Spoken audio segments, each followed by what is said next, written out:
Selamat siang kembali, menjuah-juah para penonton cerdas dimanapun kamu berada. Apa kabar saat ini? Semoga penantian kita terhadap Pilkada Kabupaten Karo semakin membawa optimisme bagi kita semuanya. Saat ini kalau kita perhatikan melalui media-media yang mempublikasikan, maka di bawah permukaan sedang seru-serunya, meskipun di atas permukaan nampaknya adem-adem saja. Wih.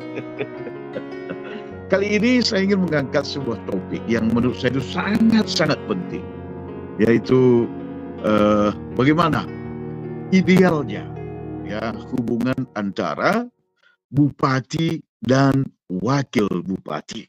Wah, ini penting sekali karena kalau kita lihat di akhir periode pada umumnya antara bupati dan wakil bupati itu mengalami kerenggangan. Sekalipun di awal-awal ataupun masa-masa kampanye, mereka itu nampaknya kompak sekali, serasi sekali. Tapi mengapa di akhir periode kepemimpinan itu berpisah? Bahkan sering sekali kita lihat adanya semacam persaingan untuk kontestasi berikutnya.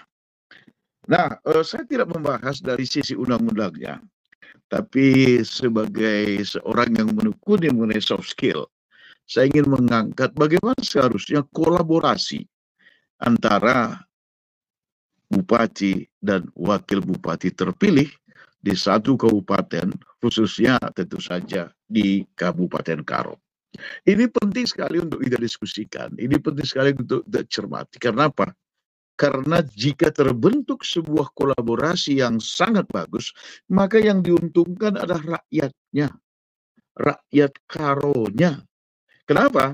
Karena dengan kolaborasi itu ya prestasi-prestasi itu bisa diraih. Ya kan kita pernah mendengar ya apa yang dikatakan oleh Bapak Proklamator kita, Bapak Presiden Soekarno. Dia bilang, berikan aku 7 orang saja anak muda yang komitmen, maka saya akan memimpin Indonesia ini menuju kesuksesan. Nah, ini berarti bukan jumlahnya yang penting 7 orang yang dikatakan Bung Karno tadi, tapi yang 7 orang itu kalau bisa berkolaborasi. Zaman sekarang ini zaman kolaborasi. Bill Gates dan Paul Allen itulah berkolaborasi, 2 sahabat untuk mendirikan Microsoft dan sampai saat ini menjadi perusahaan yang paling besar. Kemudian Larry Page dan Sergey Brin itu juga mendirikan Google. Dan yang paling menarik kolaborasinya adalah antara antara Mark Zuckerberg dengan istrinya sendiri yang keturunan Asia. Mereka itu berkolaborasi, temenan dulu selama mahasiswa, selama mereka masih kuliah, sampai akhirnya mereka berkolaborasi yang membesarkan Facebook dan seluruh anak-anak perusahaannya sampai saat ini. Maka kembali kepada bupati dan wakil bupati tadi, yang kita harapkan adalah terciptanya sebuah kolaborasi antara bupati dan wakil bupati. Nah, ada beberapa nama yang mencuat saat ini teman-teman sekalian sebagai calon-calon bupati, calon-calon wakil bupati. Namun siapapun mereka, yang kita harapkan, siapapun nanti yang memenangkan kontestasi pemilihan kepala daerah pada bulan November tahun ini, maka antara bupati dan wakil bupati itu maunya tercipta sebuah kolaborasi yang bertahan sampai di akhir periode, bahkan kalau bisa ke periode berikutnya. Namun harus kita harus kita pahami juga bahwa untuk menciptakan kolaborasi itu sulit, lebih gampang kompromi. Ini dia. Ada 5 kemungkinan kalau kita bernegosiasi. Ya, ada 5 kemungkinan. Kemungkinan pertama adalah menang kalah. Yang satu menang, yang satu kalah. Yang kedua adalah kalah menang. Ya, yang satu kalah, yang lain menang. Ya kan? Itu kemungkinan kedua. Kemungkinan ketiga, nggak ada yang menang. Kalah dua-duanya. Itu perceraian. Pemisahan atau perceraian dalam bidang apapun, itu selalu berakibat terhadap dua-duanya. Nggak ada yang menang dalam perceraian. Kemungkinan yang keempat adalah kompromi. Kompromi. Ya, ngonggo bagi saja, Bang. Ya, ngonggo ya. Nah, tidak berpikir panjang, tidak berpikir mendasar, tapi diciptakan kompromi. Kompromi hati-hati. Ada ahli yang mengatakan, permasalahan kita saat ini karena kita terlalu kompromi di masa yang lalu. Nah, ini dia. Berarti kompromi itu sebenarnya bukan jalan keluar. Yang paling ya yang kelima dan yang paling bagus itulah kolaborasi. Dan ini paling sulit diciptakan. Ulah Karisiakap sudah menciptakan kolaborasi. Ya, salah satu contoh misalnya, aku tahu keinginanku, tapi seberapa tahu kamu keinginanku sebagai kita kawan berkolaborasi. Aku tahu keinginanku, tapi seberapa tahu aku apa keinginanmu? Ya, dan yang lebih parah lagi adalah maukah aku tahu? Maukah aku untuk mencari tahu sebenarnya apa keinginanmu sebagai bupati misalnya atau sebagai wakil bupati? Jika aku wakil bupati atau jika aku bupati. Tanpa itu, maka kolaborasi sulit dilakukan. Bahkan teman-teman sekalian, dalam radikal kolaborasi, artinya kolaborasi yang mendakar, radikal itu radis, kolaborasi yang mendasar itu, seorang ahli itu mengatakan minimal ada 5 hal yang harus dimiliki baik oleh bupati maupun oleh wakil bupati untuk bisa menciptakan kolaborasi. Apa itu? Yang pertama adalah collaborative intention. Collaborative intention, kedua belah pihak harus memelihara kolaborasi itu. Aku sebagai pasangan berusaha terus supaya kolaborasi kita, kerjasama kita bertahan dari waktu ke waktu, dari waktu ke waktu. Kamu pun demikian juga. Kamu pun demikian juga. Jadi kedua belah pihak kita itu harus berusaha untuk memikirkan secara terus-menerus bagaimana supaya kolaborasi kita, kerjasama kita langgeng dan selama-lamanya. Ya, jadi yang pertama adalah collaborative intention. Lalu yang kedua adalah trustfulness, ya, trustfulness. Masing-masing dipercaya. Percayakah kamu sama aku? Percayakah aku sama kamu? Nah, ini perlu sekali. Perlu sekali. Dan untuk menjaga kepercayaan itu, maka aku harus, otentik. Apa yang ada dalam diriku itu kutunjukkan. Dan kamu juga berusaha untuk menyenangi keotentikanku. Jadi masing-masing manusia itu kan punya autentifikasi dalam dirinya ya. Kalau hanya aku melihat diriku sebagaimana yang kuharapkan saja, dan kamu juga melihat diriku sebagaimana yang kamu harapkan saja, ya itu nggak bisa teman.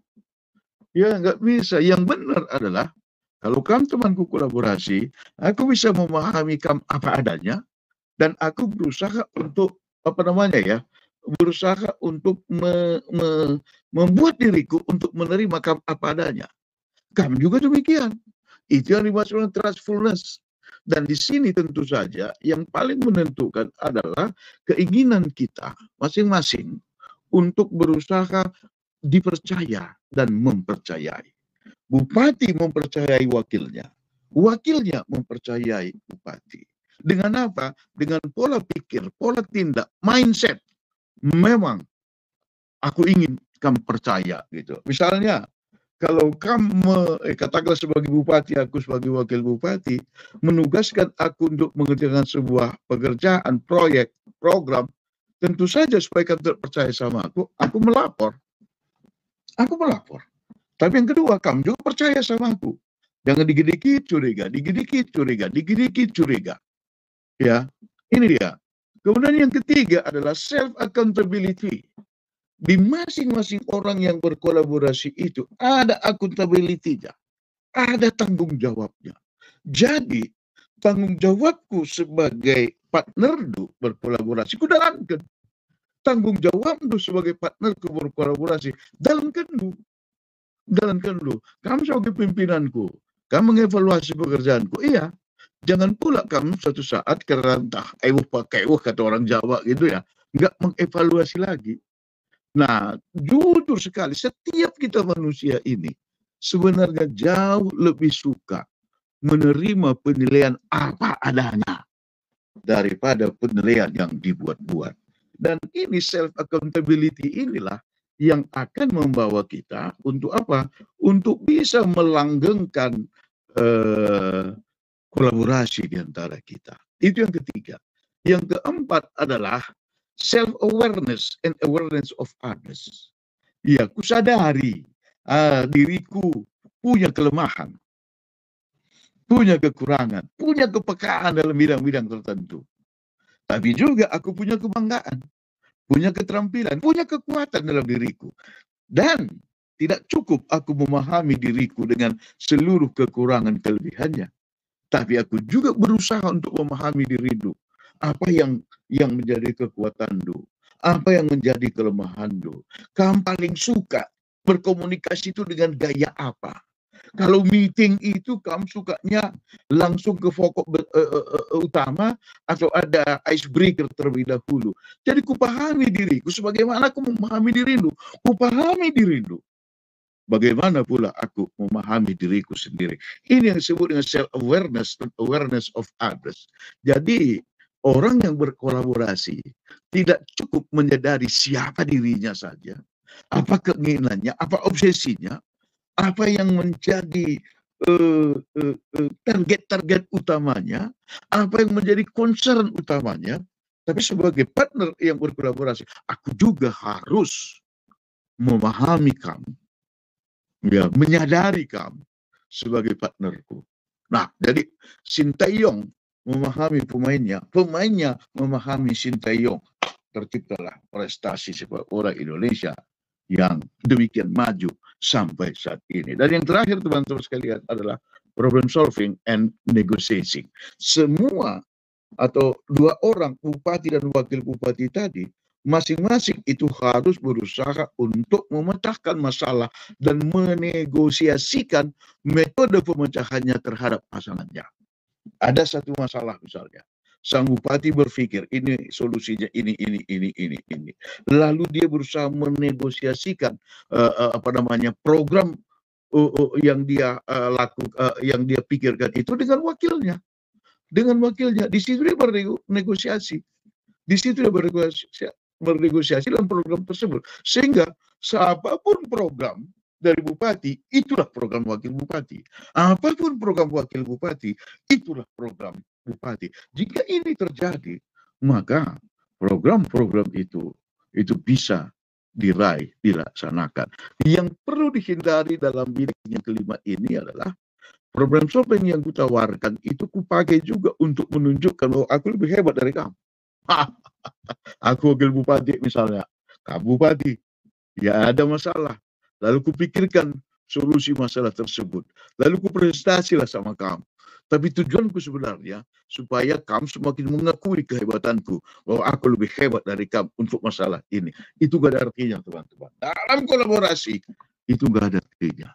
Yang paling penting adalah solusi apapun yang kutawarkan, itu juga lah yang kau pikirkan. Sehingga solusi apapun ya, yang aku tawarkan atau kamu tawarkan, itu adalah solusi kita berdua antara wakil bupati dan bupati. Nah, jadi ini dia. Jadi rakyat Karo, baik yang ada di daerah Karo maupun diaspora dimanapun, tentu mengharapkan pasangan bupati dan wakil bupati yang akan maju itulah yang benar-benar mampu dan bisa berkolaborasi, karena sebagaimana tadi saya katakan di depan bahwa kegunaan dari kolaborasi itu adalah rakyat yang dipimpin akan melihat untungnya. Daripada dari zaman-zaman dulu ya bupati memata-matai wakil bupati tidak berani bergerak apapun karena selalu dimata-matai oleh bupati. Ini pernah terjadi, real pernah terjadi. Tentu kita tidak harapkan ya hal seperti itu terjadi lagi. Inilah sedikit sharing untuk bagian ini teman-teman sekalian. Sanina rasturang ngande Bapak Kerina japai kameringan. Halu bagai ibas pilkada berikutnya pagi. Basisi pilih pasangan bupati ras wakil bupati. Si basi kerjasama tidak hanya berkompromi tapi berkolaborasi yang menghasilkan win-win solution. Win bupati, menang wakil bupati, menang rakyat Sirulo, menang Kalakaro di seluruh dunia. Wakap yakin aku, sampai surah-surando. Bujur res, bujur jua kita kerina.